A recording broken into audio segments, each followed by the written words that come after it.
उद्देश्यआथ' जेबो गिदिर नङा जोङो मानसिखौ मोजां मोननानै राजिब सारखौ अननानै जोङो पार्टिखौ जेबो सानाखै राजिब सारनि मावनाय दांनाय पाब्लिकखौ अननाय बेखौ मोजां मोननानै जों दिनै जेरावहाय राजिब सार दङ बेयाव जों फैबाय आरो राजिब सारा बिजेपिआव दं हिसाबै जों बिजेपिआव जगदान होबाय आरो बिपिएफ दलाव नोंथाङा मा बिबानाव दं? आङो बिपिएफआव आं एक्स प्रेसिडेन्टमोन ब्लकनि।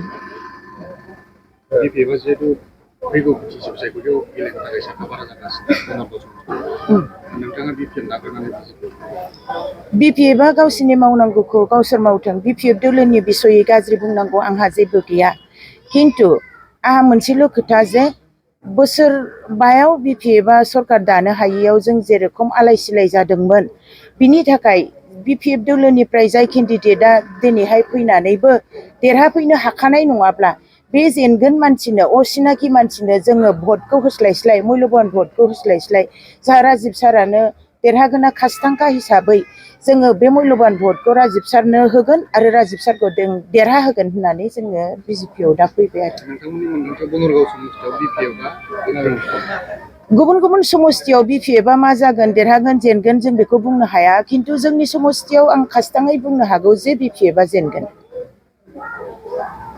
नोंथांजों लोगोसे नोंथांनि जिथु लोगोफोर बिथांमोनाबो बिजेपिआव फैदों।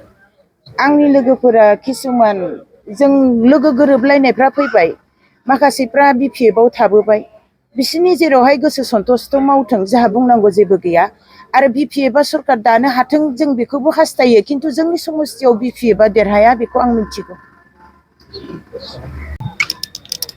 प्रथमे आमार मिडिया बंधुসকলক স্বাগতম জনাইছোঁ। আজি নিশ্চয় আপোনালোকেও মিডিয়া যোগেদি চাব পাৰিব যে চাওক আমাৰ বনৰগাঁৱত মাইনৰিটি হিচাপে আমাৰ এই বিজেপি নাই বুলি কয় বিজেপিত কিমান মানুহ ওলাই আছে মাইনৰিটি হিচাপে নিশ্চয় মিডিয়া যোগেদি চাব পাৰিব। আৰু আমি যে মাইনৰিটি মানুহে কয় বিজেপি ভাল নাপায় আমি কোনো সুবিধাৰ পৰা বঞ্চিত আছোঁ জানো? সব সুবিধাই আমি পাই আছোঁ।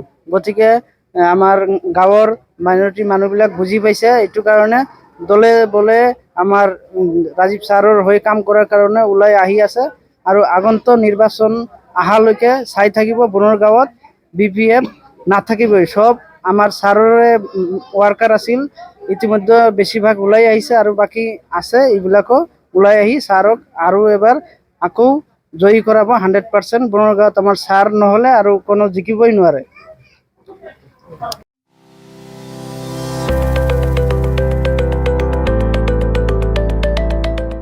मोनसे गोजोनथाव खौरां क'क्राझार सहरनि जेडि र'डजों नांजाबनाय गोजोनपुरी रयेल एनफिल्ड श'रुमनि गोजौआव थानाय सेन्ट्रेल भारत सेवाक समाजजों गनायथि होजानाय आइ आफा बिएम भकेशनेल इन्स्टिटिउटआव 2025 आरो 2026 मायथाइनि मुं थिसननाया सोलिगासिनो दं। HS आरो HSLC उथ्रिसारनाय बिजाथि एबा फरायसाफोरा बे भकेशनेलाव गावारि सोलोंथाइखौ लानो हागोन।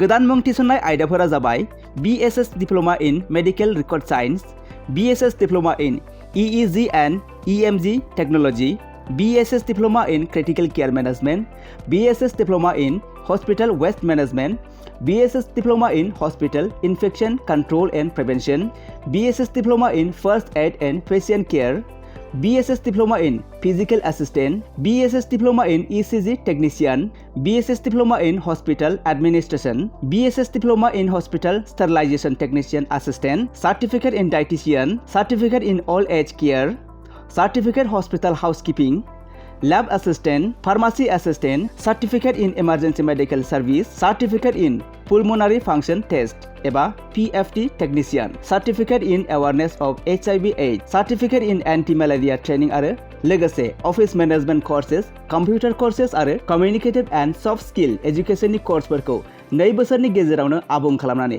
BSS एबा भारत सेवाक समाजजों गनायथि होजानाय डिप्ल'माखौ लानो हागोन। लोगोसे गासैबो डिप्ल'माखौ लानायनि उनाव सोरखारि साख्रि मोननायनि सुबिदाबो दं।